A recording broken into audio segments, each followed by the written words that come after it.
Get your pen and write your story all over again. And this time, learn the lessons, motivate others, and share that inspiration. Dear Max FM with DJ Chini. Dear Max FM, itago niyo na lang ako sa pangalang Maria Agnes.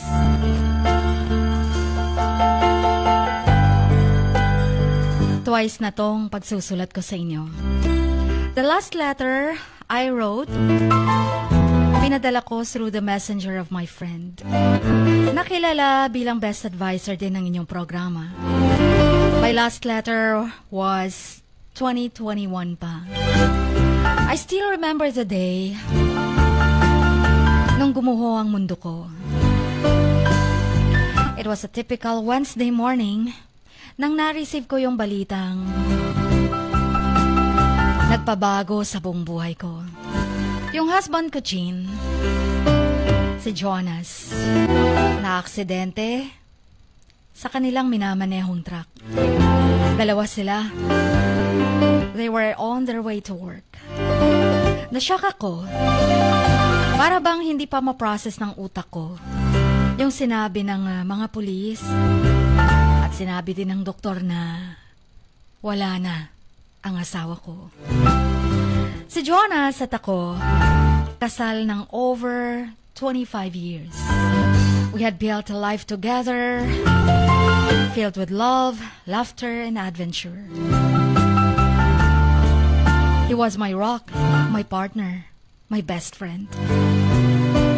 Yung bang isipin ko palang nawala siya, hindi ko na siya kasama, hindi ko na siya mayayakap pa, parang hindi ko kakayanin. Talagang hindi ko kaya. Ang sumunod na mga araw, matapos siyang ilibing. Lahat blurred na. Malabo ang buhay ko kung mag-i-exist pa. Tulala ako lagi. Parang said na sa kaiiyak ang mga mata ko. Ubos na ang luha ko. Yung bang hindi lang ako napagod through the motions of planning a funeral, receiving condolences, trying to comfort my only son. Dahil papas boy yun. Kahit na graduate na ng college. The pain was suffocating me. I felt like I was drowning in a sea of grief. Yung hindi mo alam na araw-araw mo nakikita, nakakasama. Bigla na lang naglaho na parang bula. Ni hindi mo lang nakapagpaalam ng maayos. Basta na lang, na disgrasya, wala na. Hindi mo na makakausap. As the weeks turned into months, the reality of my new life began to sink in. So widow na ako. Isang byuda. Nag-iisa.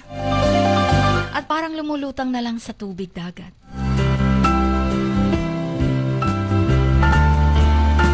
In a world that seemed to be moving on without me. Pati yung mga simpleng task na mag-grocery, mag-shopping, magluto, parang napakalaking challenge na para sa akin. Parang hindi ko na kayang gawin. At kahit matulog, hindi na rin pumipikit ang mga mata ko na walang luha. Dahil syempre, nasanay akong katabi siya. Nasanay akong kayakap si Jonas. I felt like I was losing my identity, my sanity. I'd always been Jonas' wife. And now that he was gone, hindi ko na kilala kung sino ako. I struggled to find meaning and purpose in my life. The silence in our home was nakakabingi. Wala na akong makakausap. Yung anak ko, nag-abroad na din. I found myself wandering from room to room, searching for something. Lahat na lang hinalungkat ko. Lahat ng mga gamit ng asawa ko, niyayakap ko. But as the months turned into years, I slowly began to find my footing. tinulungan ko na lang sarili ko, nagvo-volunteer na sa isang local charity. Marami akong nakilalang mga biyudang katulad ko. Nawalan ng mga mahal sa buhay, mga anak ng mga asawa. So we shared our stories, our tears, our laughters. And for the very first time, since lumisan si Jonas sa buhay ko, doon ko palang naramdaman na hindi pala ako nag-iisa. Hanggang sa natuto akong mag-painting-painting. I also started taking art classes. Tutorials lang. Something na gustong-gusto kong gawin noon pa. But never had the time dahil busy na sa pag-aasawa. So kahit papano, may na-discover akong hidden talent. Tapos, doon ko ibinubuhos ang emosyon ko sa painting. And I felt a sense of peace and calm wash over me. Chin, it's been 5 years now since Jonas passed away. The pain of losing him will always be with me. Pero hindi na ganun katindi ang sakit. I've learned to live with it, to find ways to honor his memory. Alam ko, ayaw niya akong makitang malungkot na lang forever. Dahil sa akin, I'm keeping him close to my heart forever.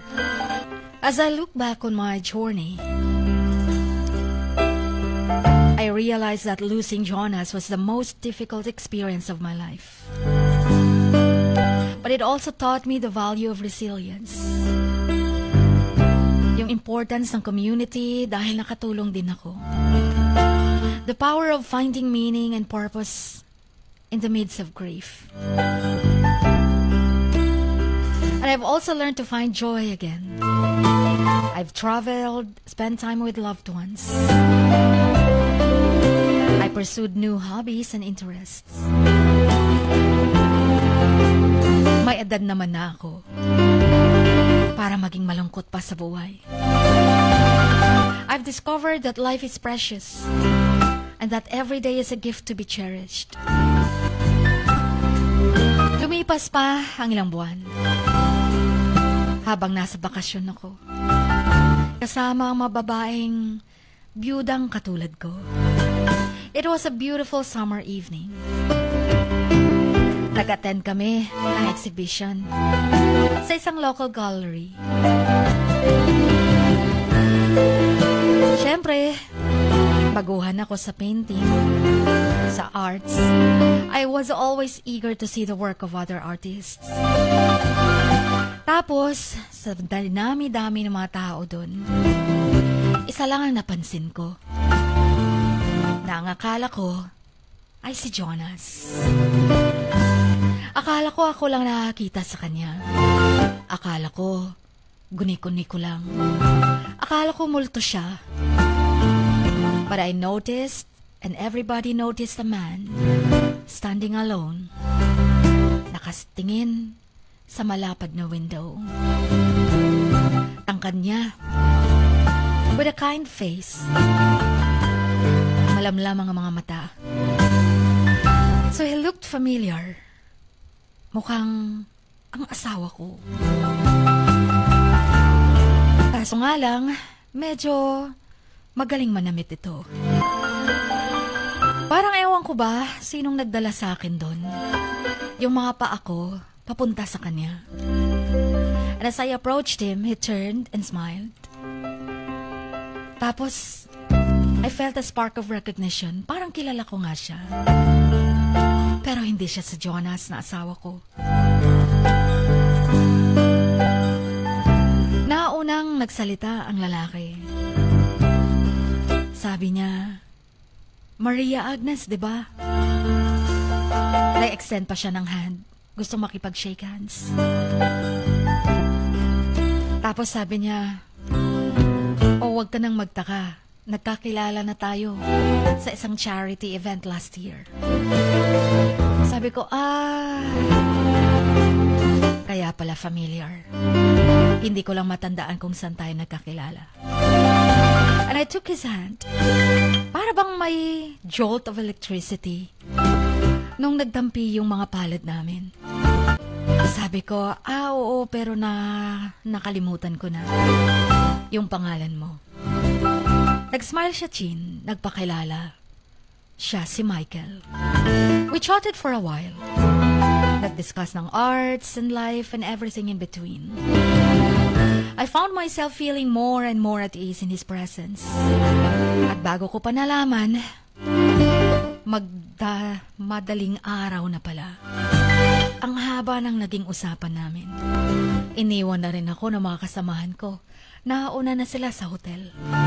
As we said our goodbyes, Michael asked me if I'd like to grab coffee with him sometime. Nag-hesitate naman ako at nahiya. Hindi na kami parang mga teenagers lang. Para kiligin, para magkaroon ng malisya. So hindi ko sigurado kung anong sasabihin ko na pa-oo na lang ako. It had been so long since I'd been on a date. At hindi ako sure if ready na ako. Ready ko nang kalimutan saglit si Jonas na asawa ko na kamukha ni Michael.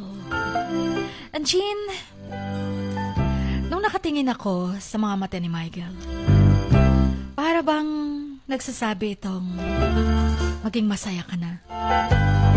Para bang naririnig ko ang boses ng Jonas. Tapos nasa isip ko, ang tanda-tanda ko na para ma-inlove ulit. Pero parang sinisanyasan ako na walang pagtanda sa ngalan ng pag-ibig. And so I felt a sense of hope that I hadn't felt in years. Maybe, just maybe, I was ready to start living again. Starting to love again. Alam mo yung na-excite ako sa mga dumarating na araw. Para bang naging teenager ako ulit. Kahit hindi ko pa kilala si Michael ng lubusan kung maasawa ito, hiwalay ito, may mga anak ito. Nahiya naman akong mag-chat. Yes, Chin, sa hinaba-haba ng aming pag-uusap. Nagkapalitan na kami ng numbers. Nagkapalitan na kami ng Facebook accounts. But I had no idea. I was eager to find out what did the future hold for me and Michael. Yung bang akala kong hindi ko na kayang mabuhay pa pag wala na ang asawa ko. Hindi madali. Ilang taon din. Ilang taon din akong umiiyak, nalulungkot. Siguro ba oras na para maging masaya ako ulit? Tama ba tong nararamdaman ko? Pwede pa bang magmahal ang puso ko kahit ang tanda ko na? Hindi kaya magiging komplikado kung saan ako magiging masaya kay Michael?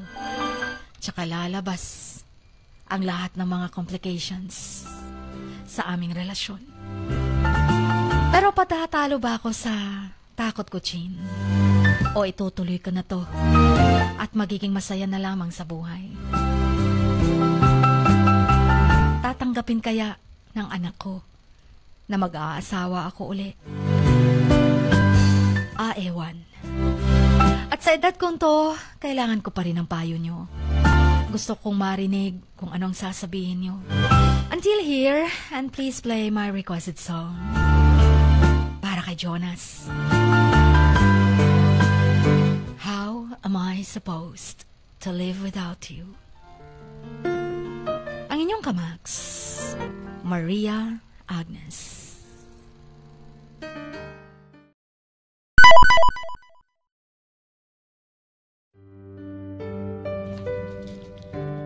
Sa bawat pagluha mo, may nakatagong kwento. Sa bawat ngiti mo, may gustong sabihin ang puso mo. At sa likod ng iyong halakak at maging sa pagkabiko mo, may mensaheng nakabalot sa iyong pagkatao. At ang tanging nais mo lamang ay mapakinggan ang mga ito ng buong mundo. Dear Mux FM with DJ Chini. Life has got all those twists and turns. Stand up for what you believe in. What lies behind you and what lies in front of you pales in comparison to what lies inside of you. Dear Mux FM with DJ Chini. Sabi nga nila, ang pagsusulat kapag masyado mong diniinan hanggang sa susunod na pahina ay nagmamarka. Katulad ng pagmamahal, kapag masyado mong ibinigay ang lahat, yung sakit na gawa ng nakaraan, dala pa rin hanggang kasalukuyan. Dear Mux FM, you own your story and you are the author of your own book of life. Don't let others write your script, but let others hear your story and make them inspired. Kaya sumulat na, maging bahagi ng aming programa, Dear Mux FM with DJ Chini, tuwing Lunes hanggang Biyernes, 1:00 hanggang 3:00 ng hapon sa Max News FM, Sock Sargent. Love, life, and lessons from the past, only at Dear Mux FM with DJ Chini.